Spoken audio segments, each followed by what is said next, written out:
കച്ചവടം നടത്തുന്ന പെണ്ണായിരുന്നു. എന്നിട്ട് പടച്ചവനെ ആ പെണ്ണ് പറയുകയാ, ഏറ്റവും കൂടുതൽ പവർ കൂടിയ സുർക്കയുടെ ഭരണിക്കകത്ത് എന്റെ കുഞ്ഞിന്റെ മയ്യത്ത് ഞാനിട്ടു അടച്ചു വെച്ചു നബിയേ.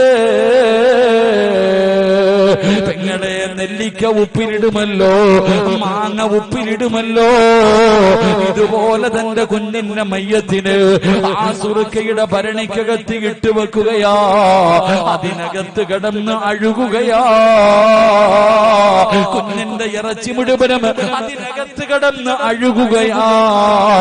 ഇറച്ചി മുഴുവനും അതിനകത്ത് അഴുകിയങ്ങ് ചേർന്നു. അത് കഴിഞ്ഞ് എല്ലുകൾ ദ്രവിക്കാൻ തുടങ്ങി. തന്റെ കുഞ്ഞിന്റെ എല്ലുകൾ ദ്രവിക്കാൻ തുടങ്ങി. എല്ലാം അതിനകത്തങ്ങ് അലിഞ്ഞു ചേർന്നു.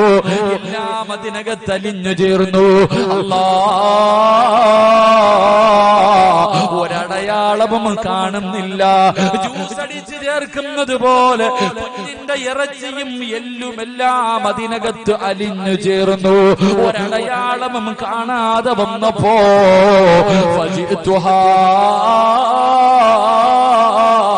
മുത്തുനബിയേ, ഞാനത് ജനങ്ങൾക്ക് കുടിക്കാൻ കൊടുത്തു നബിയേ. ഞാൻ കച്ചവടം നടത്തി നബിയേ. ഞാൻ വിറ്റു കാശ് വാങ്ങി നബിയേ.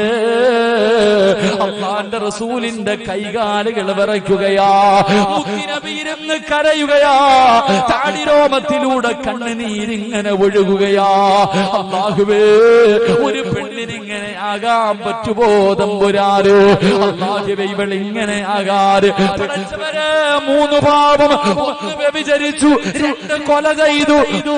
പടച്ചവനെ, ആ കുഞ്ഞിനെ അതിനകത്തിട്ട് അതും കച്ചവടം നടത്തി. അല്ലാഹുവേ, മുത്തുനബിയിരുന്ന് കരയുകയാ. അല്ലാഹുവിന്റെ റസൂൽ ആ പെണ്ണിനോട് ചോദിച്ച ചോദ്യം എന്തെന്നറിയോ? തലമറയ്ക്കാതെ നടക്കുന്നത് പാപമാണെന്നറിയാത്ത ഏതെങ്കിലും ഒരു പെണ്ണുണ്ടോ? തലയുടെ ഒരു രോമം പോലും വെളിയിൽ കാണിക്കരുതെന്ന് നിന്റെ മതം പഠിപ്പിക്കുന്നല്ലോ. നീ പഠിച്ചിട്ടില്ലേ? അല്ലാഹുവിന്റെ റസൂൽ എവിടെന്ന് പറയുകയാ. നാളെ പടച്ച റബ്ബിന്റെ പരലോകത്ത് അല്ലാഹു ഒരു പെണ്ണിന്റെ തലയിലേക്ക് തീയുടെ ഒരു തൊപ്പി അല്ലാഹു ധരിപ്പിക്കുകയാണ്. ആ തൊപ്പി അങ്ങ് തലയിൽ വെക്കുമ്പോ സർവ്വതും മുലിച്ചിറങ്ങുകയാണ്. ആ പെണ്ണ് എന്തു പാപമാ ചെയ്തത്? തലയിലെ ഒരു മുടി വെളിയിൽ കാണിച്ച് നടന്ന പെണ്ണിനല്ല കൊടുക്കുന്ന ശിക്ഷ ഇതാ. ഇതറിയാത്ത പെണ്ണുങ്ങളുണ്ടോ? ചെറുപ്പക്കാരാ, എടാ, പടിവെട്ടുന്നത് പോലെ മുടിവെട്ടാൻ പാടില്ല. പടച്ചവര് മുടി ഇങ്ങനെ ഒരു സൈഡ് പറ്റപെട്ടി പിന്നെ ഇങ്ങനെ വളർത്തി നടക്കുന്നത് അത് പാപമല്ലേടാ?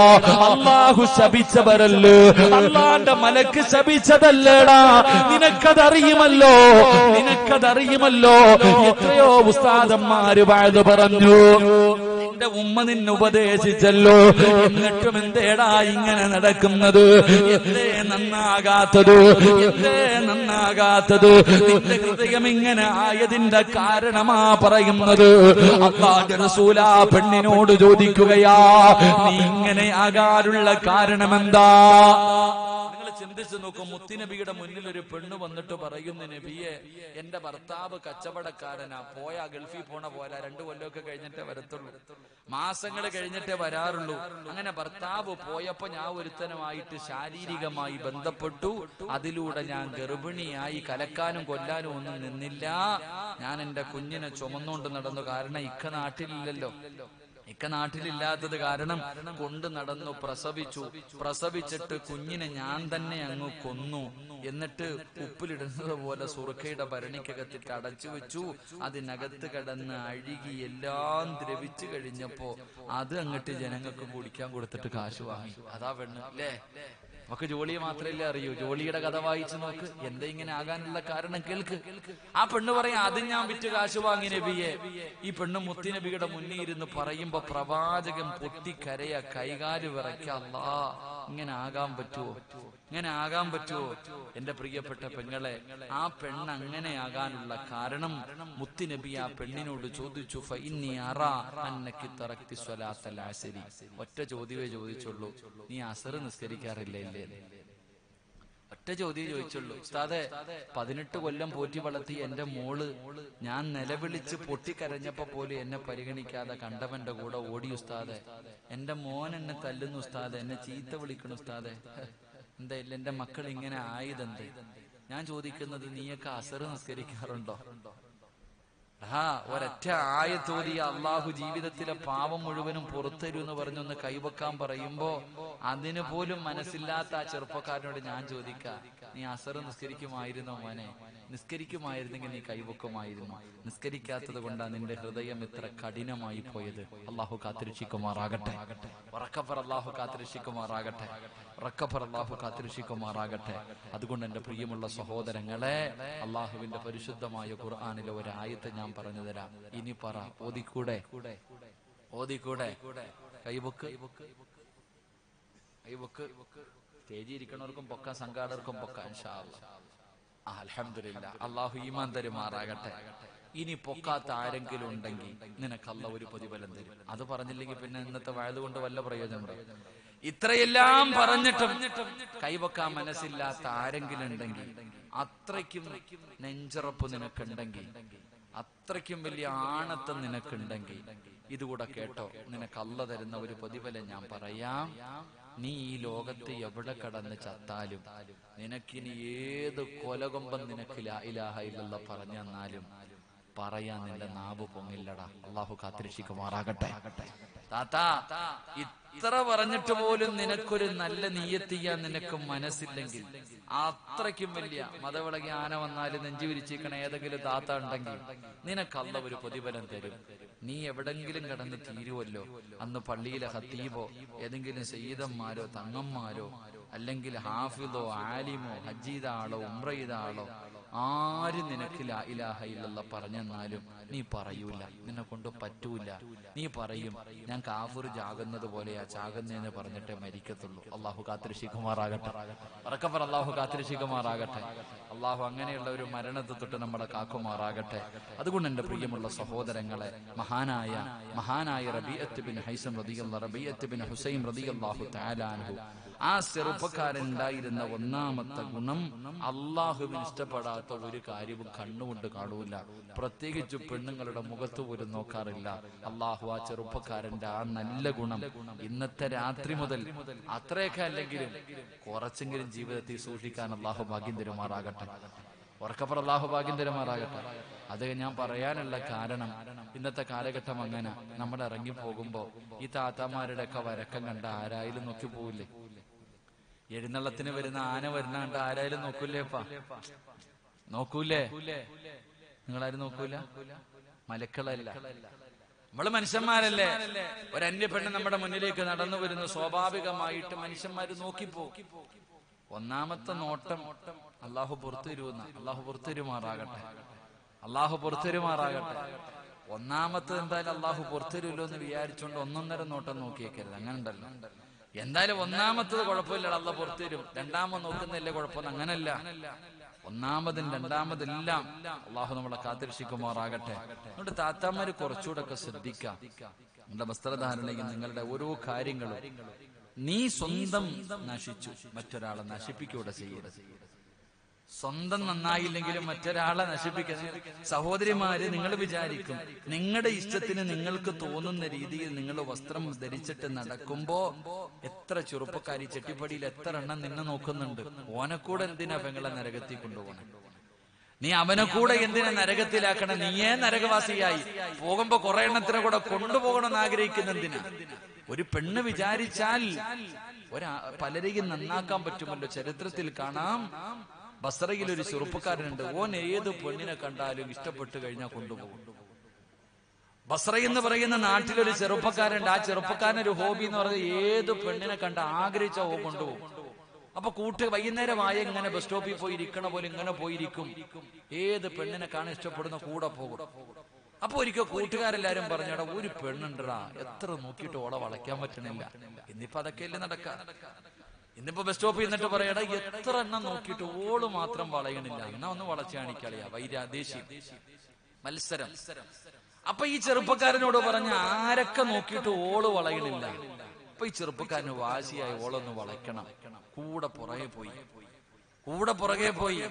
പെണ്ണ് പറഞ്ഞു, എന്റെ പുറകെ നടന്നിട്ട് യാതൊരു കാര്യമില്ലേങ്ങായി, എന്റെ പുറത്ത് ഒന്നുമില്ല, എനിക്കൊരു ഇല്ല.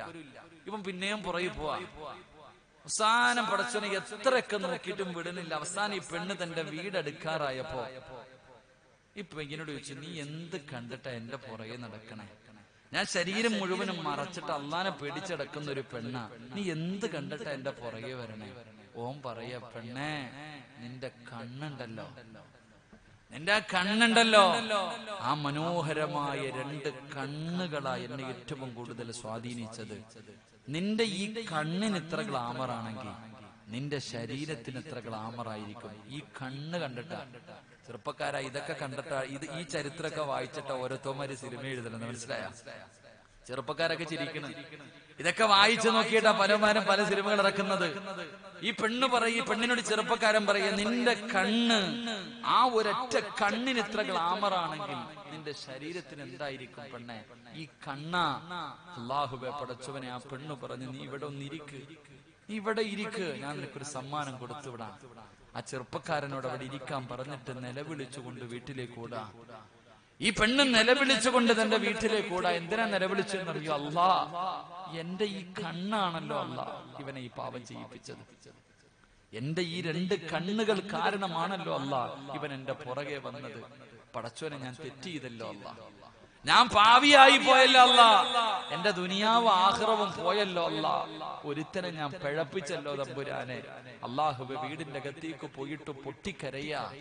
എന്നിട്ട് ഈ പെണ്ണ് തന്റെ വീട്ടിലെ ജോലിക്കാരിയെ വിളിച്ചു ഒരു കത്തി എടുത്തുകൊണ്ട് വരാൻ.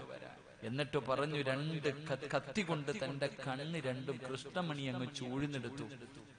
തന്റെ കണ്ണിന്റെ കൃഷ്ണമണികൾ ചൂഴ്ന്നെടുത്തിട്ട് ഒരു തുണിയിൽ പൊതിഞ്ഞിട്ട് പറഞ്ഞു, ഈ കണ്ണ് കണ്ടിട്ട് വന്ന ഒരുത്തനൊരു സ്ഥലത്തിരിപ്പുണ്ട്, ഇന്ന സ്ഥലത്ത് കൊണ്ടുപോയി കൊടുത്തേരെ. അല്ലാഹുവേ പടച്ചോനെ, ആ പെണ്ണ് ആ പയ്യനോട് ചോദിച്ചൊരു ചോദ്യമുണ്ട്. അല്ലാഹുവിനെ പേടിയില്ലടാ നിനക്ക്? എടാ, മരിക്കണ്ടേടാ ചെറുപ്പക്കാരാ. ആ പെണ്ണ് ചോദിച്ച ചോദ്യം, മരിക്കണ്ടേ നിനക്ക്? അല്ലാഹുവേ, ചെറുപ്പക്കാരൻ വളരെ ആ സന്തോഷത്തോടെ കാത്തി നിൽക്കാ. വീട്ടിലെ പെണ്ണ് കൊണ്ടുപോയിട്ട് പൊതി കൊടുത്തിട്ട് പറഞ്ഞു, യജമാനത്തി തന്നതാ നിനക്ക് തരാൻ. അല്ലാഹുവേ, ചെറുപ്പക്കാരൻ തുറന്നു നോക്കുമ്പോ 2 കൃഷ്ണമണികൾ രക്തത്തിൽ കുളിച്ചിരിക്ക. ചെറുപ്പക്കാരൻ വലിച്ചെറിഞ്ഞിട്ട് തന്റെ വീട്ടിലേക്ക് പോയി. കിടന്നിട്ടുറക്കം വരുന്നില്ല. മനസ്സിനൊരു സമാധാനമില്ല. ഭക്ഷണം കഴിക്കാൻ കഴിയുന്നില്ല, ഉറങ്ങാൻ കഴിയുന്നില്ല. അവസാനം ഈ ചെറുപ്പക്കാരൻ എഴുന്നേറ്റ് പെണ്ണിനോടൊന്ന് പൊരുത്തം ചോദിക്കണമല്ലോ. ആ പെണ്ണ് ചോദിച്ച ചോദ്യം, നീ മരിക്കേണ്ടവനല്ലേടാ, നീ അല്ലാഹുവിനെ കുറിച്ച് എന്തേ ഓർക്കാത്തത്? ആ പെണ്ണ് ചോദിച്ച ഒരേ ഒരു ചോദ്യം ഇങ്ങനെ ഇടിത്തീ വീടുന്നത് പോലെ തന്റെ ഹൃദയത്തിൽ കിടക്കുകയാണ്. അവസാനമല്ലാ ആ പെണ്ണിന്റെ കാല് പിടിച്ചിട്ടൊന്ന് പൊരുത്തം ചോദിക്കാറ്. അവസാനം ആ ചെറുപ്പക്കാരൻ തന്റെ വീട് ലക്ഷ്യമാക്കി, ആ പെണ്ണിന്റെ വീട് ലക്ഷ്യമാക്കി നടന്നു വരുമ്പോ കാണുന്ന കാഴ്ച എന്തെന്നറിയോ? സുബ്ഹാനല്ലാഹ്, ആ സുന്ദരിയായ പെണ്ണിന്റെ മയ്യത്തിങ്ങനെ കൊണ്ടുപോകുന്ന രംഗമാണ്, ആ ജനാസ കൊണ്ടുപോകുന്ന രംഗമാണ്. കണ്ണ് ചൂടിനെടുത്തിട്ട് കണ്ണിലൂടെ രക്തം ഇങ്ങനെ ഒലിച്ചൊലിച്ച് അവസാനം ആ പെണ്ണു മരിച്ചുപോയി. ആ പെണ്ണിന്റെ മയ്യത്ത് കൊണ്ടുപോകുന്ന രംഗമാണ് കാണുന്നത്. അല്ലാ, നിലവിളിച്ചുകൊണ്ട് ഓടിയടി പെങ്ങള്. ആ ചെറുപ്പക്കാരൻ നിലവിളിച്ചുകൊണ്ട് തന്റെ വീട്ടിലേക്ക് കടന്നുപോയി. അവസാനം ആരായെന്നറിയോ? നാട്ടിലെ പെണ്ണുങ്ങളെ വളയ്ക്കാൻ നടന്നിരുന്ന ചെറുപ്പക്കാര്. താൻ ഇഷ്ടപ്പെടുന്ന ഏത് പെണ്ണിനെയും പടച്ചവനെ തന്റെ വഴിതിയിലേക്ക് കൊണ്ടുവരുന്ന സൗന്ദര്യവാനായ ചെറുപ്പക്കാരൻ ആരായെന്നറിയുവോ? ലോകം അറിയുന്ന പണ്ഡിതനായി മാറിയെന്ന ചരിത്രം പഠിപ്പിക്കുമ്പോ ആ ബസ്രയുടെ തെരുവിൽ നടന്ന ചെറുപ്പക്കാരൻ ലോകമറിയുന്ന പറയുന്ന പണ്ഡിതനായെന്ന് ചരിത്രം പറയുമ്പോ നിങ്ങളെ ജനങ്ങളെ തെറ്റിലേക്ക് കൊണ്ടുപോകലല്ല, അവനെ നന്നാക്കാൻ നീ പരിശ്രമിക്കൂ, അതിന് കാരണക്കാരിയായി നടക്കൂ. അതുകൊണ്ട് എന്റെ പ്രിയമുള്ളവരോട് പറയുകയാണ്, അല്ലാഹുവിനെ ഭയന്നുകൊണ്ട് ജീവിക്കൂ. ചെയ്തു പോയത് മുഴുവനും പടച്ച റബ്ബിന്റെ മുന്നിൽ ഏറ്റു പറഞ്ഞ് പൊട്ടിക്കരഞ്ഞ് തൗബ ചെയ്തു പിരിയാ. അതുകൊണ്ട് ചെറുപ്പക്കാരാ, അല്ലാഹുവിന്റെ പ്രവാചകൻ ഓഫർ ചെയ്യുന്ന സ്വർണത്തിന്റെ സിംഹാസനം നിനക്ക് വേണോ? മുത്തുനബിയുടെ കൂട്ടുകാരനാകണോ? അനുസുതങ്ങൾ പറഞ്ഞതുപോലെ അല്ലാഹുവിന്റെ റസൂല് മദീനത്ത് കിടക്കുന്ന മുത്തുനബി നിന്നെ സ്നേഹിക്കണോ? ആ പ്രവാചകന്റെ മുന്നിൽ നിനക്കൊരു സ്നേഹമോ വിലയോ വേണോ? ചെറുപ്പക്കാരാ, പെങ്ങളെ, ഹറാമുകൾ കാണുന്നത് ഒഴിവാക്കൂ. ഇന്നത്തെ രാത്രി ഇവിടെ ഇരുന്നു കൊണ്ട് നിയ്യത്ത് ചെയ്യൂ, അല്ലാഹുവേ, ആരെല്ലാം ഈ സദസ്സിലിരുന്നു കൊണ്ട് ഈ പരിശുദ്ധമായ സ്വർഗത്തിൽ ഇരുന്നു കൊണ്ട് ഉസ്താദേ, ഇന്നത്തെ രാത്രി മുതൽ ഹറാം കാണുന്നത് കഴിവിന്റെ പരമാവധി ഉപേക്ഷിക്കും ഉസ്താദ്. കഴിവിന്റെ പരമാവധി പാപങ്ങൾ കാണുന്നത് ഞാൻ ഒഴിവാക്കും. ഇനി എന്തെങ്കിലും സംഭവിച്ചു പോയാ ഞാൻ തൗബ ചെയ്യും ഉസ്താദ്. അല്ലാഹുവേ, ആരെല്ലാം ഇവിടെ ഇരുന്നു കൊണ്ട് ഇന്നത്തെ രാത്രി മുതൽ ഹറാം കാണില്ല എന്ന് പടച്ചവനെ നിയ്യത്ത് ചെയ്യുന്നോ, മരിക്കുന്നതിന് മുമ്പ് ആ കണ്ണുകൊണ്ട് മുത്തുനബിയെ കാണാൻ നീ ഭാഗ്യം കൊടുക്കണേ അല്ലാ. ഈ കണ്ണുകൊണ്ട് മുത്തുനബിയെ കാണാ ഭാഗ്യം കൊടുക്കണേ അല്ലാ. പടച്ചവരെ, പരിശുദ്ധമായ കഅബാലയത്തിന്റെ സൈഡില് സ്വർഗത്തിൽ നിന്ന് കൊണ്ടുവന്ന ഹജറുൽ അസ്വദ് എന്ന് പറയുന്ന ഒരു കല്ലുണ്ടല്ലോ, ആ കല്ല് മക്കത്ത് പോയിട്ടൊന്ന് കാണാൻ, അതിലൊന്ന് ചുംബിക്കാൻ നീ ഭാഗ്യം കൊടുക്കണേ അല്ലാ. അല്ലാഹുവേ, നിന്നെ കാണണ്ട കണ്ണാണല്ലാ, നിന്നെ കാണണ്ട കണ്ണാണല്ലാ. ഈ കണ്ണുകൊണ്ട് നിനക്കിഷ്ടമില്ലാത്തത് കാണില്ല എന്നാര് നിയ്യത്ത് ചെയ്യുന്നുണ്ടോ, അവർക്ക് നിന്റെ ലിഖാ കാണാ. പടച്ചവരെ, നിന്നെ ഒന്ന് കൺകുളിർത്ത് കാണാൻ റബ്ബേ, ഈ നിയ്യത്ത് ചെയ്യുന്നവർക്ക് ഭാഗ്യം കൊടുക്കണേ അല്ലാ. ഈ സദസ് അതിനൊരു സബബാക്കണേ അല്ലാ. അല്ലാഹു നമുക്ക് ഭാഗ്യം നൽകുമാറാകട്ടെ. ഇന്നു മുതൽ, ഇന്നത്തെ രാത്രി മുതൽ ഇൻഷാ അല്ലാഹ്, ഓർമ്മയുള്ള കാലത്തോളം ഉസ്താദെ, കഴിവിന്റെ പരമാവധി അല്ലാഹ്ക്ക് ഇഷ്ടപ്പെടാത്ത കാര്യങ്ങൾ ഞങ്ങൾ കാണൂല. ഇനി എന്തെങ്കിലും കണ്ടുപോയാ ഇൻഷാ അല്ലാഹ് തൗബ ചെയ്യും. നിയ്യത്ത് ചെയ്യുന്നവരെന്ന് കൈവക്കുക. അൽഹംദുലില്ലാഹ്, ഞാൻ രക്ഷപ്പെട്ടു. അല്ലാഹു സ്വർഗവാസികളെ നമ്മളെ പെടുത്തുമാറാകട്ടെ. ഈ 12 മണിക്കൂർ യാത്ര ചെയ്ത് ഇവിടെ വരെ വന്നതിന് എന്തായാലും പ്രയോജനമുണ്ടായി. അല്ലാഹു നമുക്ക് ഈമാൻ നൽകി അനുഗ്രഹിക്കുമാറാകട്ടെ. 2 നിർത്താറായോ? 11:20 നിർത്താറായ? അരമണിക്കൂറും കൂടെ ഇരിക്കും. ആ 12 മണിക്ക് ദുആ ചെയ്യാം. പുതിയ വർഷം തുടങ്ങുമ്പോ നന്മ ചെയ്തുകൊണ്ട് വെളിയിൽ പോണ്ട. എന്റെ പ്രിയപ്പെട്ടവരെ, 2020 ഒന്നാമത്തെ മിനിറ്റ് ഈ സ്വർഗത്തിരുന്ന് തൗബ ചെയ്തിട്ട് പോകാം. അൽഹംദുലില്ലാഹ്, അല്ലാഹു ഭാഗ്യം തരുമാറാകട്ടെ. ഇരിക്കൂലേ? അരമണിക്കൂറും കൂടെ ഇരിക്കാന്ന് നിയ്യത്ത് ചെയ്യുന്നവര് കൈ പൊക്കിക്ക്. ആ പൊക്കിയ കൈ നേരെ പോക്കറ്റിട്ട് എന്നിട്ടൊരു സദക്ക എടുക്ക്. ബക്കറ്റ് എടുക്ക്. എല്ലാവരും തന്റെ പോക്കറ്റിൽ ചിരി. ഇപ്പൊ ചിരിക്കാൻ ആരെ കൊണ്ടും പറ്റും. ക്യാൻസർ എന്ന് പറയുന്ന രോഗം പിടിച്ച് തിരുവനന്തപുരം RCCയിൽ കൊണ്ടുപോയപ്പോ ഡോക്ടർ പറഞ്ഞു, ഇവിടെ കടത്തിയിട്ട് പ്രത്യേകിച്ച് പ്രയോജനമൊന്നുമില്ല, വീട്ടിൽ കൊണ്ടുപോക്കോളെ. അല്ലോ 1001 രൂപ പള്ളിക്ക് ദുആ ചെയ്യാൻ. ആർക്ക് വേണം? അപ്പോ 2 കിഡ്നിയും തകർന്നുപോയി. 30-35 ലക്ഷം രൂപ മാറ്റിവെക്കാൻ 501 രൂപ പള്ളിക്ക്. ആർക്ക് വേണം ആമിനത്ത് 501? അപ്പോ അതുകൊണ്ട് ഞാൻ പറയുന്ന അപ്പോഴല്ല കൊടുക്കേണ്ടത്, ഇപ്പൊ കൊടുക്ക്. ഇപ്പൊ കൊടുത്ത അങ്ങനെ ഒരു ഗതി അള്ളാഹു നിനക്ക് വരുത്തൂല. ക്യാൻസർ എന്ന് പറയുന്ന രോഗത്തിന്റെ അണുക്കൾ നിന്റെ ശരീരത്തിലുണ്ടോ? ഇന്നല്ല മാറ്റിത്തരും, കൊടുക്ക്. അസ്സദഖത്തു റദ്ദുൽ ബലാ, സദഖ വിപത്തുകളെ തട്ടിമാറ്റുമെന്ന് നബി മുഹമ്മദ് മുസ്തഫ. ഉറക്കെ നബി മുഹമ്മദ് മുസ്തഫ സല്ലല്ലാഹു അലൈഹി വസല്ലമ തങ്ങൾ പറഞ്ഞു, സദഖ വിപത്തുകളെ തട്ടിമാറ്റും. മനസ്സറിഞ്ഞിട്ട് കൊടുക്കടാ ചെറുപ്പക്കാരാ, മനസ്സറിഞ്ഞിട്ട് കൊടുക്ക്. അള്ളാഹുവേ, നിന്റെ ശരീരത്തിൽ എവിടെയെങ്കിലും ക്യാൻസർ എന്ന് പറയുന്ന രോഗത്തിന്റെ അണുക്കൾ ഉണ്ടെങ്കിൽ ഈ 10 രൂപ മതികട മാറ്റാൻ. കുടുംബമൊന്നും വിൽക്കണ്ട, നിന്റെ സമ്പാദ്യം മുഴുവനും വിൽക്കണ്ട, പെങ്ങളെ സ്വർണവും വീടും പറമ്പും ഒന്നും വിൽക്കണ്ട, പള്ളിയുടെ മുന്നിലൊന്നും പിരിവിന് പോകണ്ട. മനസ്സറിഞ്ഞിട്ട് കയ്യിലുള്ളത് 5 പൈസയാണെങ്കിൽ 1 രൂപയാണെങ്കിൽ ആ ബക്കറ്റിലിട്. നിനക്ക് അള്ളാഹു നിന്റെ എല്ലാ മുസീബത്തും മാറ്റിത്തരും, എല്ലാ ശർറും അള്ളാഹു മാറ്റിത്തരും, നിന്റെ പ്രയാസങ്ങളും മാറ്റിത്തരും. പറ സ്വലാത്തു സ്വല്ലല്ലാഹു അലാ മുഹമ്മദ് സല്ലല്ലാഹു അലാ മുഹമ്മദ് സല്ലല്ലാഹു അലൈഹി വസല്ലമ. അല്ലാഹുമ്മ സ്വല്ലി അലാ മുഹമ്മദ് യാ റബ്ബി സ്വല്ലി അലൈഹി വസല്ലമ. കരുണക്കടലായ അല്ലാഹ്, ദയാലുവായ പടച്ചവനെ, ആരെല്ലാം മനസ്സറിഞ്ഞുകൊണ്ടൊരു നല്ല സദഖ കൊടുക്കുന്നു, കരുണക്കടലായ അല്ലാഹ് അവരുടെ പ്രയാസങ്ങൾ മാറ്റണേ അല്ലാ. ഏതെങ്കിലും മാരകമായ രോഗത്തിന്റെ അണുക്കൾ അവരുടെ ശരീരത്തിലുണ്ടെങ്കിൽ ഈ സദഖയുടെ ബറക്കത്ത് കൊണ്ട് കരിച്ചു കളയണേ അല്ലാ. അല്ലാഹുവേ, മാരകമായ രോഗങ്ങളെ തൊട്ട് ക്യാൻസർ, ട്യൂമർ പോലെയുള്ള ശരീരത്തിന്റെ ഭാഗങ്ങളെ തളർന്നു പോകുന്ന, കിടന്ന കിടപ്പിൽ കിടന്ന് മലമൂത്ര വിസർജനം നടത്തേണ്ട ഒരവസ്ഥ ഈ പാപങ്ങൾക്ക് കൊടുക്കല്ലേ അല്ലാ.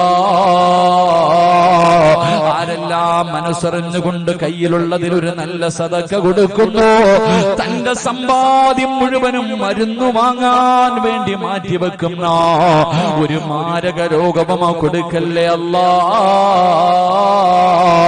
ഈ സദഖ അതിനൊരു സബബാക്കണേ അല്ലാ. എന്റെ പ്രിയമുള്ള സഹോദരങ്ങളെ, സഹോദരിമാര്, അല്ലാഹുവിന്റെ പ്രവാചകന്റെ കൂടെ നടന്ന അനസ് റളിയല്ലാഹു തആല അൻഹു, അതാ റബീഅത്ത് ഇബ്നു ഹുസൈം എന്ന് പറയുന്ന ചെറുപ്പക്കാരനോട് നിന്നെ മുത്തുനബി കണ്ടാ സ്നേഹിക്കുമായിരുന്നു എന്ന് പ്രവാചകന് പറയാനുള്ള രണ്ടാമത്തെ, പ്രവാചകനെ സ്നേഹിക്കുമായിരുന്നു എന്ന് പറയാനുള്ള രണ്ടാമത്തെ കാരണമെന്തെന്നറിയുവോ? ആ ചെറുപ്പക്കാരനുണ്ടായിരുന്ന രണ്ടാമത്തെ ഗുണമെന്തെന്നറിയുമോ? അവിടെന്ന് പറയുകയാ, അല്ലാഹുവിന്റെ പള്ളിയിൽ നിന്ന് ബാങ്ക് വിളിച്ചാൽ, അല്ലാഹുവിന്റെ പള്ളിയിൽ നിന്ന് ബാങ്ക് വിളിച്ചാൽ 5 വഖത്ത് നമസ്കരിക്കാ പള്ളിയിലേക്ക് നടന്നു പോകുന്ന ഒരു സ്വഭാവമുണ്ടായിരുന്നു. നിസ്കരിക്കാറ് പള്ളിയിൽ നിസ്കരിക്കാൻ പോകുന്ന ചെറുപ്പക്കാരനായിരുന്നു. ജമാഅത്തിനെ വല്ലാതെ ഇഷ്ടപ്പെട്ടിരുന്ന ചെറുപ്പക്കാരനായിരുന്നു. തന്റെ കാലുകൾ കൊണ്ട് പള്ളിയിലേക്ക് നടക്കുമായിരുന്നു എന്ന് ചരിത്രം പറയുമ്പോ സുബ്ഹാനല്ലാഹ്, ജമാഅത്തായുള്ള നിസ്കാരമുണ്ടല്ലോ. മഹാനായ ആ ചെറുപ്പക്കാരനുണ്ടായിരുന്ന രണ്ടാമത്തെ ഗുണം, പള്ളി നടന്നുപോയി ജമാഅത്തായി നിസ്കരിക്കുന്ന ഒരു നല്ല ഗുണമുണ്ടായിരുന്നു. പള്ളിയിലേക്ക് നടക്കുക, ജമാഅത്ത് നിസ്കരിക്കുക. അള്ളാഹു നമുക്ക് ഈമാൻ നൽകി അനുഗ്രഹിക്കുമാറാകട്ടെ. നമ്മള് പള്ളിയിലേക്ക് നടന്നു പോകുന്ന എത്ര പേരുണ്ട്? അള്ളാടെ പള്ളി നിസ്കരിക്കാൻ, ഇന്നത്തെ ഏതെങ്കിലും ഒരു വഖത്ത് നിസ്കരിക്കാൻ പള്ളിയിലേക്ക് നടന്നുപോയ ആണുങ്ങളൊക്കെ ഒന്ന് കൈവക്കിക്കും.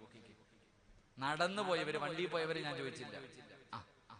അൽഹംദുലില്ലാ, നിങ്ങൾ പിന്നെ പള്ളി ഇല്ലാത്തോണ്ട് വീട്ടിൽ നിസ്കരിച്ചാൽ മതി. അള്ളാടെ പള്ളിയിലേക്ക് നടന്നുപോയാൽ കിട്ടുന്ന പ്രതിഫലം അറിയോ? നിർത്താം. അള്ളാടെ പള്ളിയിൽ നിസ്കരിക്കാൻ നടന്നു പോകുന്നവർക്ക് അള്ളാഹു തരുന്ന പ്രതിഫലം ഞാൻ പറയാം. അള്ളാഹു ഈമാൻ തരുമാറാകട്ടെ. പറ, അല്ലാഹ് ഈമാൻ തരുമാറാകട്ടെ. അല്ലാഹ് ഈമാൻ തരുമാറാകട്ടെ. ഈ സിറാത്ത് എന്ന് പറയുന്ന ഒരു പാലുണ്ട്, അറിയോ? ചെമ്പറവട്ടം പാലം പോലല്ല. സിറാത്ത് എന്ന് പറയുന്ന ഒരു പാലുണ്ട്. ഈ പാല് മാത്രമേ ഉള്ളൂ സ്വർഗത്തിൽ പോകാനുള്ള ഏക വഴി. എല്ലാവരും ഈ പാലത്തിൽ കയറിയാലേ സ്വർഗത്തിൽ പോകാൻ പറ്റും. ഈ പാലത്തിന്റെ അവസ്ഥയെ കുറിച്ച് നിങ്ങൾക്കറിയോ? ഇതിന് വലിയ നീളമാണ്, വർഷങ്ങളോളം നീളമാണ്. കയറ്റം, നിരപ്പ്, ഇറക്കം എല്ലാം ഉണ്ട്. കോടാനി കോടാനി കോടാനി കൊല്ലം നടന്നാലും ഈ പാലം ഒന്ന് കടക്കാൻ പറ്റൂല. വർഷങ്ങളോളം നടക്കണം. എന്റെ പ്രിയപ്പെട്ടവരെ, 50,000 കൊല്ലം, 70,000 കൊല്ലം എന്നൊക്കെയാ പറയുക നടക്കേണ്ടത്. അപ്പൊ 70,000 കൊല്ലം എന്നൊക്കെ പറഞ്ഞ ഇവിടുത്തെ കൊല്ലം പോലെയല്ല. അവിടത്തെ ഒരു ദിവസം ഇവിടത്തെ 50,000 വർഷമാണ്. എങ്ങനെ? അവിടത്തെ ഒരു ദിവസം ഇവിടത്തെ 50,000 വർഷം. അപ്പൊ കാൽക്കുലേറ്ററിൽ പോലും കുത്തിയാ ഇതിനൊരു കണക്കുണ്ടാകില്ല. അപ്പൊ ഈ കിടക്കണ സിറാത്ത് എന്ന് പറയുന്ന നരകത്തിന്റെ മുകളിലൂടെ അള്ളാഹു വലിച്ചു കെട്ടിയിരിക്കുന്ന പെണ്ണെ, നിന്റെ ഒരു തലമുടി എടുത്തിട്ട് 7 ഭാഗമാക്കണം. ഇങ്ങനെ കട്ട് ചെയ്തിട്ടല്ല, ഇങ്ങനെ നീളത്തിൽ കീറണം. ഇങ്ങനെ 7 എണ്ണം ആക്കുമ്പോ അതിൽ ഒരെണ്ണെടുത്ത് ഇങ്ങനെ നോക്കണം എത്ര ഉണ്ടെന്ന്. ഇതാ അതിന്റെ കനം. ഇത്രേ ഉള്ളൂ നേർമ. ഒരു മുടി 7ആയിട്ട് മുറിച്ചിട്ട് അതിലൊരംശം ഇങ്ങനെയാണോ അത്രയ്ക്കേ ഉള്ളൂ കനം. അങ്ങനെയുള്ളൊരു പാലം. സിറാത്തു അലാ ജഹന്നം മിസ്ല ഹർഫി സ്വൈഫി. മുത്തുനബി പറയുന്നു, വാളിന്റെ അഗ്രഭാഗത്തിനേക്കാളും മൂർച്ചയാ. വല്ലാത്ത ഇരുള്, വല്ലാത്ത വഴുവഴുപ്പ്. അല്ലാഹുവേ, ഈ നീളമുള്ള പാലത്തിൽ കൂടെ വേണം സ്വർഗത്തിൽ പോകാൻ. എന്റെ പ്രിയമുള്ള സഹോദരങ്ങളെ, അപ്പൊ നമ്മൾ എത്ര കൊല്ലം നടക്കേണ്ടി വരും ഇതൊന്ന് കിടക്കണമെങ്കിൽ? ഈ പാലമൊന്ന് കടക്കണമെങ്കിൽ എത്ര കൊല്ലം നടന്നാൽ നമ്മളൊക്കെ ഒന്ന് സ്വർഗത്തിൽ പോകാം? അള്ളാഹു പോകാൻ ഭാഗ്യം തരുമാറാകട്ടെ. അള്ളാഹു പോകാൻ ഭാഗ്യം തരുമാറാകട്ടെ. അപ്പൊ മഹാന്മാര് പറയും, ചരിത്രത്തിലൊക്കെ കാണാം, ചില ആൾക്കാർ ഒരു കാലെടുത്ത് വെക്കുമ്പോ തന്നെ 50,000 വർഷം സഞ്ചരിച്ച ദൂരം അങ്ങ് പോകും. ഒറ്റ കാലെടുത്ത് വെക്കുമ്പോ തന്നെ, ഒരു കാലെടുത്ത് വെക്കുമ്പോ തന്നെ വർഷങ്ങളോളം, കോടിക്കണക്കിന് വർഷം സഞ്ചരിക്കുന്ന ദൂരം ഒറ്റ ചുവട്ടടിയിൽ 7 സ്ഥലങ്ങളിലേക്ക് നടന്നാൽ, 7 സ്ഥലങ്ങളിലേക്ക് ആരെങ്കിലും കാലുകൊണ്ട് നടന്നുപോയാൽ അവൻ നാളെ സിറാത്ത് എന്ന് പറയുന്ന പാലത്തിൽ ഒരു കാലെടുത്ത് വെക്കുമ്പോ കോടിക്കണക്കിന് കൊല്ലം സഞ്ചരിച്ചാൽ പോകേണ്ട ദൂരം ഒറ്റയടിക്ക് അള്ളാഹു മാറ്റിക്കൊടുക്കും. അള്ളാഹു സ്വർഗത്തിലേക്ക് അടുപ്പിച്ചു കൊടുക്കും. അള്ളാഹു നമുക്ക് ഭാഗ്യം നൽകുമാറാകട്ടെ. അള്ളാഹു ഭാഗ്യം നൽകുമാറാകട്ടെ. 7 സ്ഥലങ്ങളിൽ, സിനിമാ തിയേറ്ററിലോ ഫുട്ബോൾ കളി കാണാനോ ഗാനമേളയ്ക്കൊന്നുമല്ല, 7 സ്ഥലങ്ങളിലേക്ക് ആരെങ്കിലും നടന്നാൽ, എന്റെ പ്രിയമുള്ള സഹോദര, അല്ലാഹുവിന്റെ പള്ളിയിൽ നിന്ന് ഹയ്യ അലസ് സ്വലാഹ്, ഹയ്യ അലൽ ഫലാഹ്,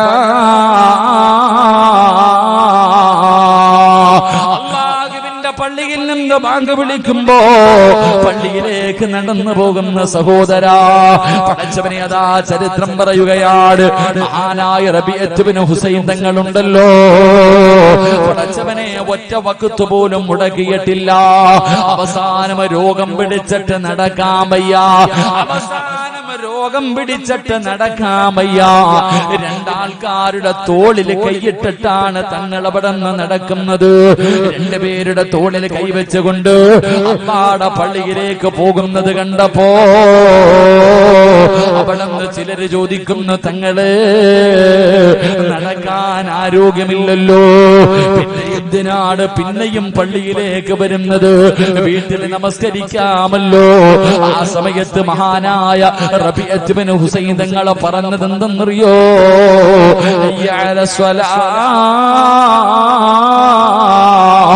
വിജയത്തിലേക്ക് വരൂ. ആ വിളി കേട്ടാ എങ്ങനെ പോകാതിരിക്കാരാ? അല്ലാഹുവിന്റെ പള്ളിയിൽ നിന്ന് നിങ്ങൾ വിജയത്തിലേക്ക് വരൂ എന്ന് റബ്ബിന്റെ പള്ളിയിൽ നിന്ന് വിളിക്കുന്നത് കേട്ടിട്ട് എങ്ങനെയാ മനസമാധാനത്തോടുകൂടി വീട്ടിലിരിക്കാൻ കഴിയുന്നത്? അതുകൊണ്ടാണ് പള്ളിയിലേക്ക് നടക്കുന്നതെന്ന് മഹാനവറുകൾ അവിടെന്ന് പറയുമ്പോ, രോഗം പിടിച്ചാലും നടക്കാൻ കഴിവില്ലെങ്കിലും അല്ലാഹുവിന്റെ പള്ളിയിലേക്ക് നടക്കുന്ന വാപ്പാ, ഒരു ചുവട്ടടി വെറുതെയല്ല, നീ ചവിട്ടുന്ന ഒരു ചുവട്ടടി വെറുതെയല്ല. അത് നാളെ സിറാത്തിൽ വെക്കുമ്പോ വർഷങ്ങളോളം സഞ്ചരിക്കുന്ന ദൂരം അല്ലാഹു അടുപ്പിക്കുകയാ. പെട്ടെന്ന് പോകാം. കോടാനി കോടാനി കോടാനി കൊല്ലം നടന്ന തീരാത്ത സിറാത്തുണ്ടല്ലോ, നിനക്ക് പെട്ടെന്ന് നടക്കാവാപ്പാ. അല്ലാഹുവിന്റെ പള്ളിയിലേക്ക് നടന്നവനല്ലേ, അല്ലാഹുവിന്റെ പള്ളിയിലേക്ക് നടന്ന കാൽച്ചുവട് വെറുതെയല്ല. അല്ലാഹുവിന്റെ പള്ളിയിലേക്ക് നടന്ന കാൽച്ചുവട് വെറുതെയല്ല. പെങ്ങളെ, നീ വിചാരിക്കും ഉസ്താദ് ഞങ്ങൾക്ക് ജമാഅത്ത് നമസ്കരിക്കാൻ പള്ളിയിലേക്ക് പോകാൻ കഴിയില്ലല്ലോ, അവസരം നിങ്ങൾക്കില്ലല്ലോ. പെങ്ങളെ, പേടിക്കണ്ട. അല്ലാഹുവിന്റെ ഇൽമു പറയുന്ന ഈ വഅദിന്റെ സദസ്സിലേക്ക് നടന്നത് വെറുതെയല്ല ഉമ്മ, നടന്നത് വെറുതെയല്ല ഉമ്മ. ഇവിടേക്ക് നടന്ന ഓരോ ചുവട്ടടിയും നാളെ നിനക്ക് സിറാത്തിലെ പ്രയോജനമാ. വഅദിന്റെ സദസ്സുകളിലേക്ക്, സ്വലാത്തിന്റെ സദസ്സുകളിലേക്ക്, നന്മ പറയുന്ന സദസ്സിലേക്ക് നടക്കുന്ന ഓരോ ചുവട്ടടിയുണ്ടല്ലോ, ഒരുപാട് ദൂര സ്ഥലങ്ങളിൽ നിന്ന് പടച്ചവനെ രോഗം പിടിച്ചിട്ടും നടന്നു വന്ന ഉമ്മ, നിനക്ക് അല്ലാഹുവിന്റെ സ്വർഗത്തിൽ എളുപ്പം പോകാം ഉമ്മ. നിനക്ക് അല്ലാഹു തരുന്ന പ്രതിഫലമാ, നിനക്ക് അല്ലാഹു തരുന്ന പ്രതിഫലമാ. അതുകൊണ്ട് ചെറുപ്പക്കാരോട് പറയുകയാണ്, വാപ്പമാരോട് പറയുകയാ,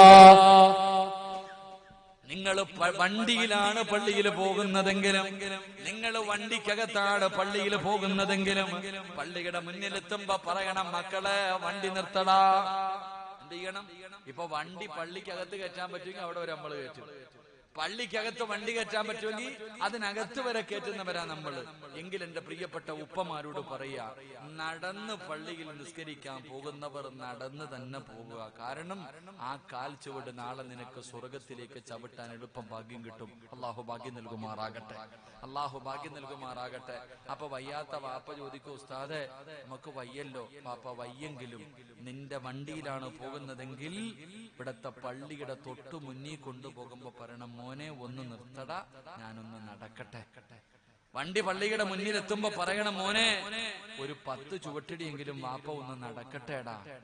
അല്ലാഹുവേ, സിറാത്തി എളുപ്പത്തിൽ കടക്കാൻ പെടാ മോനെ, നടന്ന് ഒരു 10 ചുവട്ടിടിയെങ്കിലും നിങ്ങൾ പള്ളിയിലേക്ക് നടന്നു വേണം പോകാൻ. അള്ളാഹു നമുക്ക് ഭാഗ്യം നൽകുമാറാകട്ടെ, അള്ളാഹു ഭാഗ്യം നൽകുമാറാകട്ടെ. നിങ്ങൾ ചെറുപ്പക്കാരെന്റെ മുഖത്ത് നോക്കുന്നു, ഉസ്താദ് ഇത് പള്ളി പോകുന്നവർക്കല്ലേ, പള്ളി നിസ്കരിക്കാൻ പോകുന്നവനല്ലേ നടക്കേണ്ടത്. പോകാത്ത എനിക്ക് വെള്ളിയാഴ്ച മാത്രം ജുമായ്ക്ക് പോണേ, എനിക്കിപ്പോ എന്താ ഇല്ലേ? വെള്ളിയാഴ്ച മാത്രം ജുമായ്ക്ക് ഇമാമങ്ങട്ട് വാലെടുക്കുമ്പോ ചാടിക്കേറിനെ, എനിക്കിപ്പോ അതൊന്നും ബാധകം ഇല്ലല്ലോ. അള്ളാഹു നമുക്ക് ഈമാൻ നൽകി അനുഗ്രഹിക്കുമാറാകട്ടെ. എന്റെ പ്രിയമുള്ള സഹോദരങ്ങളെ, നിസ്കാരത്തിന്റെ മഹത്വം ഞാൻ പറയണില്ല, എല്ലാവർക്കും അറിയാലോ. ഞാൻ നേരത്തെ പറഞ്ഞെന്ന് മതിയല്ലോ. ജമാഅത്തായി നിസ്കരിച്ചാൽ പൊന്നുമോനെ 27 ഇരട്ടി പ്രതിഫലമുണ്ടെന്നല്ലേ. നമസ്കാരം നിസ്സാരമായി തള്ളിക്കളയേണ്ട ഒരു കാര്യമല്ലല്ലോ. നിസ്കാരത്തിന് വല്ലാത്ത മഹത്വവും പവിത്രതയും സ്ഥാനവും മഹാനായി നബിയിന റസൂലുള്ളാഹി സ്വല്ലല്ലാഹു അലൈഹി വസല്ലമ തങ്ങൾ തന്റെ അവസാനം മരണത്തിന്റെ സക്കറാത്തിന്റെ അവസ്ഥയിൽ ആ മരണത്തോട് മല്ലടിച്ചു കൊണ്ടിരിക്കുമ്പോ മുത്തുനബി ഓർമ്മപ്പെടുത്തിയത് ഹജ്ജിന് പോകണമെന്നല്ല, ഉംറ ചെയ്യണമെന്നല്ല, സദക്ക കൊടുക്കണമെന്നല്ല. അള്ളാഹുവിന്റെ റസൂൽ ആ വഫാത്തിന്റെ വേളയിലും ഓർമ്മപ്പെടുത്തിയത് നിസ്കാരത്തെ കുറിച്ചായിരുന്നു. നിസ്കരിക്കണമെന്നായിരുന്നു. നിങ്ങൾ നിസ്കാരം ഉപേക്ഷിക്കരുതെന്നായിരുന്നു. എന്റെ പ്രിയപ്പെട്ടവരെ, പൗരത്വ ബില്ലൊക്കെ പാസാക്കി. എന്തുകൊണ്ട് പാസാക്കി? ഞാൻ അവരെ കുറ്റം പറയുന്നില്ല. എന്തുകൊണ്ട് സഹോദരങ്ങളെ, എന്തുകൊണ്ടാണ് അള്ളാഹു ഈ യുവന്മാരെയൊക്കെ നമുക്കെതിരെ കൊണ്ടുവരാനുള്ള കാരണം എന്താ? ലഹറൽ ഫസാദു ഫിൽ ബർരി വൽ ബഹർ നമ്മുടെ കയ്യിലിരിപ്പുണ്ട് തന്നെ. നമ്മളൊക്കെ അള്ളാനെ വഴിപ്പോ ബാബരി മസ്ജിദ് പോയി. എന്തുകൊണ്ട് പോയി? എല്ലാ നിയമങ്ങളും നമുക്കെതിരായി. എന്തുകൊണ്ട്? എന്റെ പ്രിയപ്പെട്ടവരെ, ഇവന്മാരെ നമ്മൾ ഭയക്കുന്നൊരവസ്ഥയിലേക്ക് അള്ളാഹു എത്തിക്കാനുള്ള കാരണം നമ്മുടെ കയ്യിലും പല പോരായ്മകളുണ്ട്. എന്തുകൊണ്ട് സഹോദരങ്ങളെ? ഇന്ത്യ മഹാരാജ്യത്ത് 25 കോടി മുസ്ലിമീങ്ങളുണ്ട്. ഈ 25 മുത്തുനബി പറഞ്ഞു, ലോകത്തെ ഏറ്റവും വലിയ ആയുധം മാറ്റം ബോംബോ മിസൈലുകളോ തോക്കുകളോ ഒന്നുമല്ല, ഒരു മുസ്ലിമിന്റെ ദുആ, ഒരു മുസ്ലിമിന്റെ പ്രാർത്ഥനയാണ് ലോകത്തിലെ ഏറ്റവും വലിയ ആയുധം. വെള്ളപ്പൊക്കം ഉണ്ടായപ്പോ ഒറ്റ വെള്ളിയാഴ്ച ജുമായ്ക്ക് നിസ്കാരം കഴിഞ്ഞിട്ട് ഒറ്റ ദുആ ചെയ്തപ്പോ വെള്ളമൊക്കെ പോയില്ലേ? മഴയൊക്കെ നിന്നില്ലേ? എങ്ങനെ നിന്ന് സഹോദരൻ? നമ്മൾ ദുആ ചെയ്തപ്പോ നിർത്തി. പക്ഷെ ആ ദുആ നമ്മൾ ഇപ്പം ചെയ്താൽ നമുക്ക് സഹായം കിട്ടുന്നില്ല. അതിന്റെ കാരണം എന്ത്? ഇന്ത്യയിലെ 25 കോടി മുസ്ലിമീങ്ങൾ ഒരൊറ്റ വെള്ളിയാഴ്ച മനസ്സറിഞ്ഞിട്ട് ഒരൊറ്റ ദുആ ചെയ്താൽ പിന്നെ ഒരുത്തരും കാണൂല എവിടെങ്ങും. പക്ഷെ നമ്മൾ ദുആ ചെയ്യാൻ, എന്റെ പ്രിയപ്പെട്ടവരെ, ദുആ ചെയ്താൽ സ്വീകരിക്കുന്നില്ല. അതിന്റെ കാരണം നമ്മൾ അള്ളാഹുവിൽ നിന്ന് ഒരുപാട് അകന്നുപോയി. അള്ളാഹിൽ നിന്ന് നമ്മൾ അകന്നപ്പോ അള്ളാഹു ഇങ്ങനെയൊക്കെ നമ്മളെ പീഡിപ്പിക്കാൻ തുടങ്ങി. അള്ളാഹു നമുക്ക് നന്നാകാൻ ഭാഗ്യം തരുമാറാകട്ടെ. ഉറക്കപ്പറ, അള്ളാഹു നന്നാകാൻ ഭാഗ്യം തരുമാറാകട്ടെ. അതുകൊണ്ട് നമ്മൾ ആദ്യം നന്നാകും. നമുക്ക് ഇതിനകത്ത്, ഞാൻ ചോദിക്കട്ടെ, ഇതിനകത്ത് നമുക്ക് പഠിക്കാൻ വലിയൊരു പാഠമുണ്ട്. ഈ പഴയ ആൾക്കാർ പറയും ശത്രുവിന്റെ ഉപദ്രവം ചില സമയത്ത് ഉപകാരം എന്നാ പറഞ്ഞത്. നമ്മൾ മനസ്സിലാക്കേണ്ടത് എന്ത്? എന്റെ പ്രിയപ്പെട്ട സഹോദരങ്ങളെ, ഇവന്മാരുടെ, ഞാൻ സത്യം പറഞ്ഞ ഇവന്മാരെ അനുമോദിക്കണം ഒരു കാര്യത്തിൽ. ഏത് കാര്യത്തില്? ഇവന്മാരെ കൊണ്ട്, നമ്മുടെ പ്രധാനമന്ത്രിയെയും അതുപോലെ തന്നെ ഇവന്മാരെല്ലാരെയും കൊണ്ട് നമുക്കൊരു ഗുണമുണ്ടായി. എന്താ ഗുണമെന്ന് പറയട്ടെ?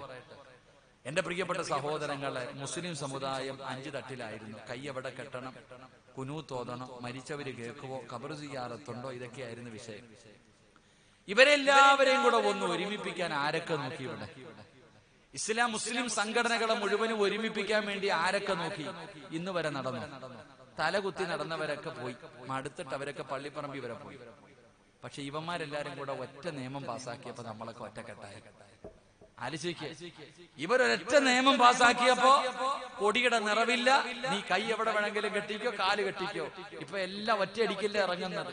അതൊരു ഉപകാരമില്ലേ സഹോദരങ്ങളെ? ഇവരെ കൊണ്ട് നമുക്കുണ്ടായ ഒരു ഉപകാരം, അൽഹംദുലില്ലാ, അല്ലാഹു ഈമാൻ നിലനിർത്തി തരുമാറാകട്ടെ. ഈ ഒത്തൊരുമയാ നമുക്ക് വേണ്ടത്. അപ്പൊ അവന്മാരുടെ ചില സമയത്ത് ശത്രുവിന്റെ ഉപദ്രവം ഉപകാരാവുന്ന, അപ്പൊ അതുകൊണ്ട് ആ കടക്കോക്കന്മാർക്ക് നന്ദിയെ നമ്മൾ പറയേണ്ടത്. ശരി, അള്ളാഹു നമുക്ക് ഹിദായത്തിൽ അനുഗ്രഹിക്കുമാറാകട്ടെ. എന്റെ പ്രിയമുള്ള സഹോദരങ്ങൾ, അതുകൊണ്ട് ഞാൻ പറഞ്ഞു വന്നത്, എന്റെ പ്രിയപ്പെട്ട സഹോദരങ്ങളെ, ഞാൻ നിങ്ങളോട് പറയുന്നത്, എല്ലാ പ്രശ്നത്തിനും കാരണം നമ്മൾ അള്ളാഹയെ മറന്നുപോയത്. നമ്മൾ അള്ളാഹനെ മറന്നതുകൊണ്ടാ നമുക്ക് ഈ പ്രശ്നങ്ങളൊക്കെ ഉണ്ടായത്. ചെറുപ്പക്കാർ ചോദിക്കും, ഉസ്താദ് എന്തിനാ ഉസ്താദ് നിസ്കരിക്കുന്നത്? അത് വല്ലപ്പോഴും പോയാ പോരെ, ഇല്ലേ? വല്ലപ്പോഴും പോയാ പോരെ. അത് സമയം കിട്ടുമ്പോ ഒന്ന് പള്ളിയിൽ പോയി നിസ്കരിക്കണം. എന്തിനാ 5 വക്തൊക്കെ പോണത്? അല്ല, അസറും മഗ്രിബും ഒക്കെ സമയം കിട്ടുമ്പോൾ നിസ്കരിച്ചാൽ മതി. ഈ പ്രായമുള്ളവർക്കൊക്കെ പറഞ്ഞിട്ടുള്ളതാണല്ലോ. നമുക്കൊന്ന് ഒരൊറ്റ ഉദാഹരണം ഞാൻ പറയാം. എന്റെ പ്രിയപ്പെട്ട സഹോദരങ്ങൾ, ഇവിടെ വെള്ളപ്പൊക്കം ഉണ്ടായില്ലേ? ഇപ്പൊ ഇവിടൊക്കെ വെള്ളമല്ലായിരുന്നു? കുറച്ചൊക്കെ ഇല്ലേ? വെള്ളം ഇല്ലായിരുന്നു അപ്പൊ അന്ന്? എന്നാ വെള്ളപ്പൊക്കമായിരുന്നില്ലേ? എന്റെ പ്രിയപ്പെട്ട, ഞാനിവിടെ അടുത്തൊരു വന്നപ്പോഴത്തേക്കൂടൊക്കെ വെള്ളം ഇങ്ങനെ ഒലിക്കുക. എല്ലാരും വലിയ പേടിയിലായിരുന്നു.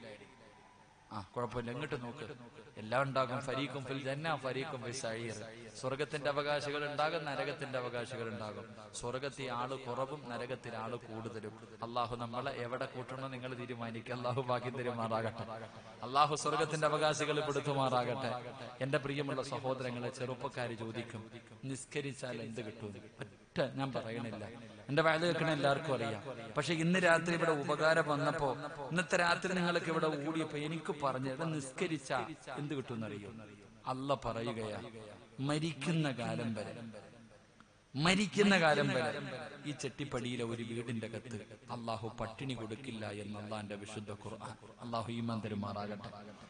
മരിക്കുന്ന കാലം വരെ ഈ നാട്ടിലെ ഒരു വീടിന്റെ അകത്ത് പട്ടിണി ഉണ്ടാകില്ല. അള്ളാഹു നമ്മുടെ വീട് അങ്ങനെ ആക്കി തരുമാറാകട്ടെ. അങ്ങനെ ആകണോ? നരേന്ദ്രമോദിയല്ല, ദജ്ജാല് ഭരിച്ചാലും നിന്റെ വീട്ടിൽ നിനക്കും പെണ്ണുമ്പിള്ളയ്ക്കും തിന്നാൻ ഭക്ഷണം ഉണ്ടാകും. അള്ളാഹു നമ്മുടെ വീട് അങ്ങനെ ആക്കി തരുമാറാകട്ടെ.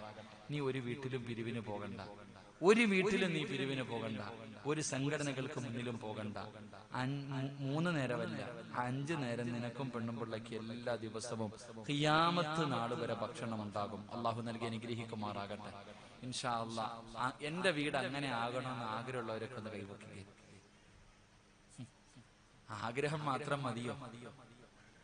ആഗ്രഹം മാത്രം പോരാ, ഒരു കാര്യം ചെയ്യണം. അങ്ങനാണല്ലോ, ഒരു കാര്യം നിങ്ങൾ ചെയ്താൽ മരിക്കുന്ന കാലം വരെ അള്ള തരും ഭക്ഷണം. നീ ആരും പേടിക്കണ്ട കേട്ടാ. നിനക്ക് 50 മക്കളുണ്ടെങ്കിലും ഭർത്താവിന് ജോലിയുണ്ടോ ജോലിയില്ലേ അതൊന്നും നമുക്കറിയണ്ട. മരിക്കുന്ന കാലം വരെ നിന്റെ വീടിന്റെ അകത്ത് നിനക്കും മക്കൾക്കും തിന്നാനുള്ളത് പടച്ച റബ്ബ് വരും. പക്ഷെ ഒറ്റ കാര്യം ചെയ്യണം. അള്ളാഹു ഭാഗ്യം തരുമാറാകട്ടെ. ചെയ്യോ? നിങ്ങൾക്ക് വേണമെങ്കിൽ ചെയ്യും, നിങ്ങൾക്ക് വേണമെങ്കിൽ നിനക്കും പെണ്ണുപിള്ളയ്ക്കും മക്കൾക്കും തിന്നണമെങ്കിൽ നിങ്ങൾ ചെയ്യും. എനിക്ക് വേണമെങ്കിൽ ഞാൻ ചെയ്യാം. ഇൻഷാ അല്ലാഹ് അള്ളാഹു ചെയ്യാൻ ഭാഗ്യം തരുമാറാകട്ടെ. ഇൻഷാ അല്ലാഹ് ചെയ്യോ? കൈവക്കിക്കേ. തേങ്ങയൊക്കെ വെട്ടി മാറ്റിയത് കാര്യമായി. എന്ത് ചെയ്യണമെന്നറിയോ? അള്ളാഹു പറയുകയാ, ഞാനല്ല പറഞ്ഞത്, ഖുർആനാ പറഞ്ഞു. പരിശുദ്ധമായ ഖുർആൻ എടുത്തു നോക്കൂ, സൂറത്തു ത്വാഹ.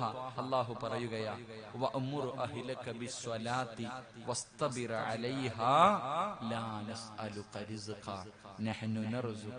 അല്ലാഹു പറയുകയാ, ഈ ചെട്ടിപ്പടിയിലെ ഏതെങ്കിലും ഒരു വീടിന്റെ അകത്ത് 5 വഖത്ത് നമസ്കാരം നടക്കുന്നുണ്ടെങ്കിൽ മരിക്കുന്ന കാലം വരെ അള്ളാഹു ആ വീട്ടുകാർക്ക് ഭക്ഷണം കൊടുക്കും. അള്ളാഹു ഈമാൻ തരുമാറാകട്ടെ.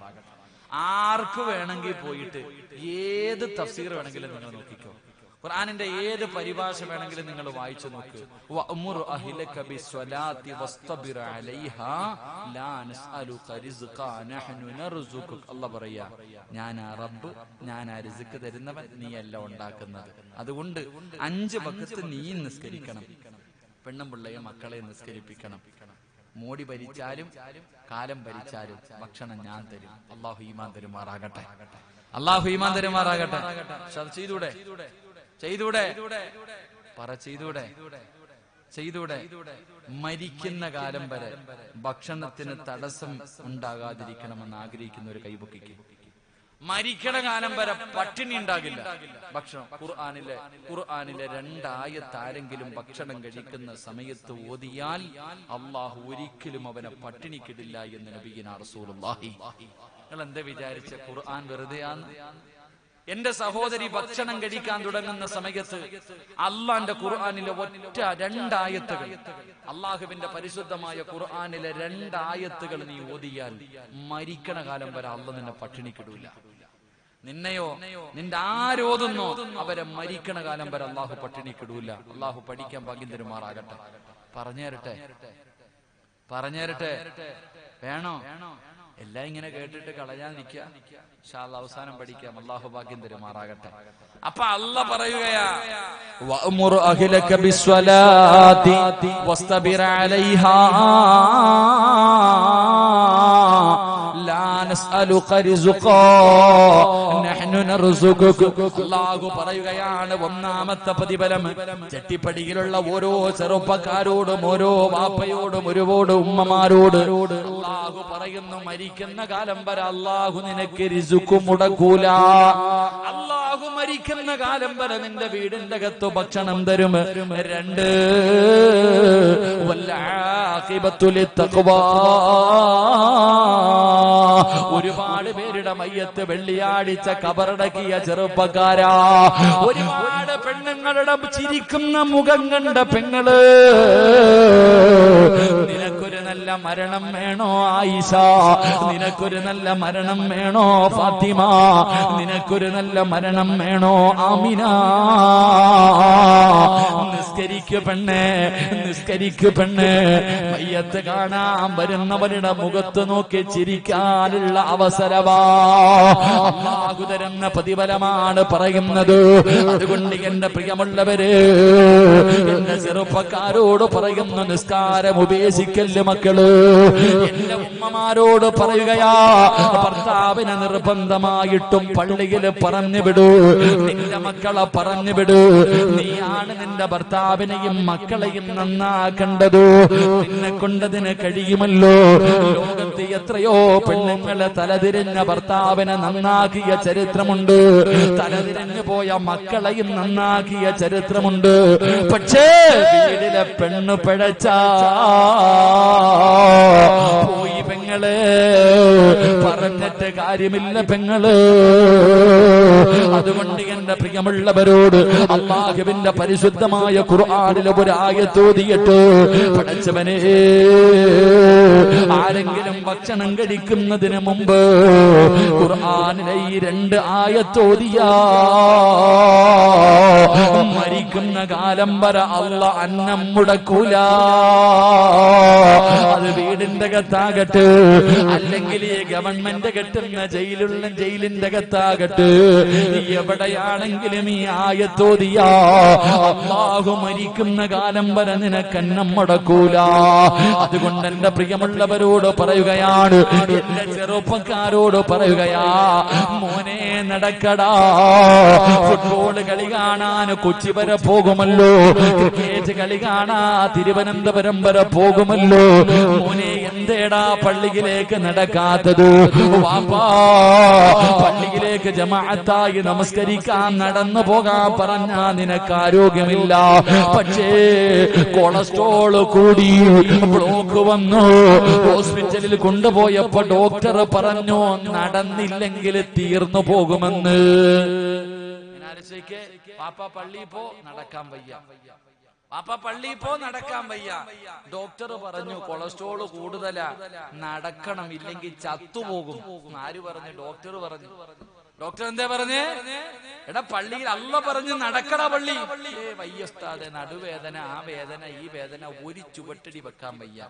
വയ്യാതെ പൊക്കിയെടുത്ത് തിരൂര് കൊണ്ടുപോയി, അല്ലെങ്കിൽ കോഴിക്കോട് കൊണ്ടുപോയി, നിംസി കൊണ്ടുപോയി, കിംസി കൊണ്ടുപോയി. ഡോക്ടർ പറഞ്ഞു കൊളസ്ട്രോൾ ഒക്കെ കൂടുതലാ വാപ്പ, രാവിലെ എഴുന്നേറ്റ് നടക്കണം, ഇല്ലെങ്കിൽ നീ ചാവും.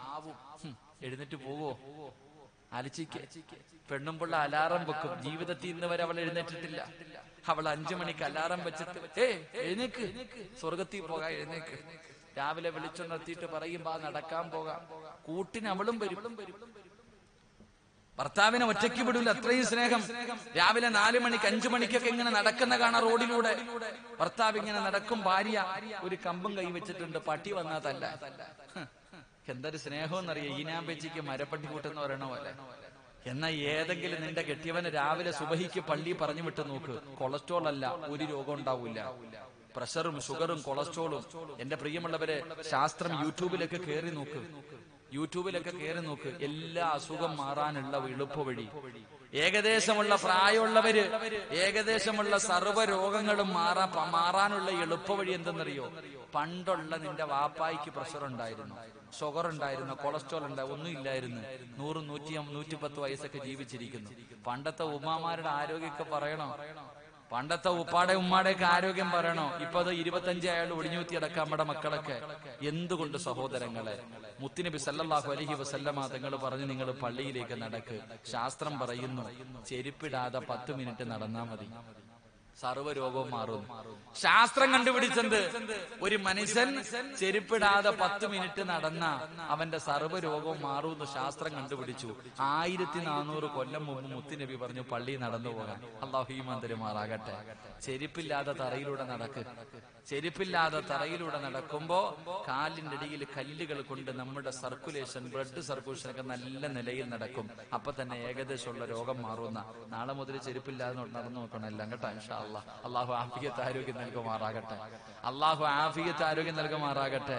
അതുകൊണ്ട് എന്റെ പെങ്ങളെ, രോഗം മാറണോ? രാവിലെ നീ എഴുന്നേറ്റ് ഭർത്താവിനെ വിളിച്ചുണർത്തി പള്ളിയിൽ പറഞ്ഞു വിട്, കൂടെ മോനെയും പറഞ്ഞു വിട്. അൽഹംദുലില്ലാ, ഹാപ്പിയാകും ജീവിതം. നാളെ മുതൽ നല്ലൊരു ദിവസവാ. നാളെ സുബഹിക്ക് ഭർത്താക്കന്മാരെ മുഴുവനും പള്ളി പറഞ്ഞു വിടണം. അള്ളാഹു ഈമാൻ തരുമാറാകട്ടെ. അള്ളാഹു ഈമാൻ തരുമാറാകട്ടെ. ഉസ്താദ്, ജീവനുണ്ടെങ്കിൽ എന്റെ ഭർത്താവിനെ വിളിച്ചുണർത്തുന്ന നീയത്ത് ചെയ്യുന്ന പെണ്ണുങ്ങളൊക്കെ ഒന്ന് കൈവക്കിക്ക്. അതിന് നീ എഴുന്നേക്കണ്ടേ? ആദ്യം നീ എഴുന്നേറ്റാലല്ലേ നിന്റെ ഭർത്താവിനെ വിളിച്ചുണർത്തു. നാളത്തെ നിന്റെ ജോലി, നാളെ രാവിലെ നിനക്ക് ജീവനുണ്ടെങ്കിൽ നിന്റെ ഭർത്താവിനെ വിളിച്ചുണർത്തണം, പള്ളി പറഞ്ഞു വിടണം. പള്ളി പറഞ്ഞു വിടണം. നാളത്തെ സുബഹി നിനക്കൊരു നല്ല തുടക്കമാകട്ടെ. അള്ളാഹു ഈമാൻ തരുമാറാകട്ടെ. അള്ളാഹ് ഈമാൻ തരുമാറാകട്ടെ. നിങ്ങളോ ഭാര്യയെ വിളിച്ചുണർത്തൂലേ? ഭാര്യയെ വിളിച്ചുണർത്തൂലേ? ഉസ്താദ്, ആ കാര്യം ഓർമ്മിപ്പിക്കല്ലേ അല്ലേ? ഉസ്താദ്, ആ കാര്യം തന്നെ ഓർമ്മിപ്പിക്കല്ലേ? ഭാര്യയെ വിളിച്ചുണർത്തുമെന്ന് നിയ്യത്ത് ചെയ്യുന്നവരൊക്കെ കൈവക്കിക്കുക, ഭർത്താക്കന്മാർ. അൽഹംദുലില്ലാ, ആ കാര്യത്തിൽ നമ്മൾ ഉഷാറ. ചവിട്ടി തറയിട്ടേക്കാം ഉസ്താദെ, ചവിട്ടി തന്നെ തറയിലിട്ടിട്ട് അവളെ വിളിച്ചുണർത്തും ഇൻഷാ അല്ലാഹ്. അല്ലാഹു ഈമാൻ തരുമാറാകട്ടെ.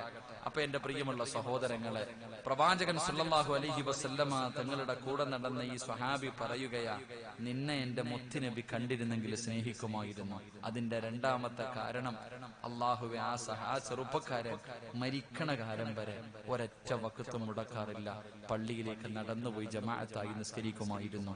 മരിക്കുന്ന ദിവസവും പള്ളിയിൽ പോയി ജമാഅത്ത് നിസ്കരിച്ചിട്ട് മരിക്കാൻ അള്ളാഹു നമുക്ക് ഭാഗ്യം തരുമാറാകട്ടെ. അള്ളാഹു നമുക്ക് ഭാഗ്യം തരുമാറാകട്ടെ. എന്റെ പ്രിയപ്പെട്ട സഹോദരിമാർക്ക്, അള്ളാഹുവെ, മരിക്കുന്ന ദിവസവും അവസാനത്തെ വഖ്തും ഖളയാക്കാതെ നിസ്കരിച്ചു മരിക്കാൻ അള്ളാഹു ഭാഗ്യം നൽകുമാറാകട്ടെ. അതുകൊണ്ട് എന്റെ പ്രിയമുള്ള സഹോദരങ്ങളെ, 12 മണിയായി. ഇൻഷാ അല്ലാഹ് ഒറ്റ ആയത്ത്, ഖുർആനിലെ ഒരായത്ത്. എന്റെ പ്രിയമുള്ളവരെ, മഹാനായ നബി മുഹമ്മദ് മുസ്തഫ മഹാനായ നബി മുഹമ്മദ് മുസ്തഫ സല്ലല്ലാഹു അലൈഹി വസല്ലമ തങ്ങൾ അല്ലാഹുവിന്റെ പ്രവാചകനദാ സഅലബത്ത് ഇബ്നു അബ്ദുറഹ്മാൻ എന്ന് പറയുന്ന ഒരു സ്വഹാബിയുണ്ട്. ഒരു ചെറുപ്പക്കാരനായ സ്വഹാബിയാണ് സഅലബത്ത് ഇബ്നു അബ്ദുറഹ്മാൻ എന്ന് പറയുന്ന ഈ സ്വഹാബിയുണ്ട്. അല്ലാഹുവിന്റെ പ്രവാചകൻ ഈ സ്വഹാബി ഒരു സഹാബിയുടെ വീട്ടിലേക്ക് പറഞ്ഞു വിട്ടു. ഒരു ആവശ്യത്തിന് വേണ്ടി അല്ലാഹുവിന്റെ പ്രവാചകന് സഅലബത്ത് ഇബ്നു അബ്ദുറഹ്മാൻ എന്ന് പറയുന്ന ഈ ചെറുപ്പക്കാരന് അല്ലാഹുവിന്റെ പ്രവാചകൻ ഒരു അൻസാരിയായ സഹാബിയുടെ വീട്ടിലേക്ക് പറഞ്ഞു വിട്ടു. ഈ ചെറുപ്പക്കാരൻ ഇങ്ങനെ നടന്നു പോകുമ്പോ സഅലബത്ത് ഇബ്നു അബ്ദുറഹ്മാൻ എന്ന് പറയുന്ന സ്വഹാബിയുണ്ടല്ലോ, ആ അൻസാരിയായ സഹാബിയുടെ വീട്ടിലേക്ക് പോകുമ്പോ അദ്ദേഹത്തിന്റെ ഭാര്യ നിന്ന് കുളിച്ചുകൊണ്ട് നിൽക്കുകയാ. കേക്കടാ ചെറുപ്പക്കാരാ, ആ ചെറുപ്പക്കാരൻ പോകുമ്പോ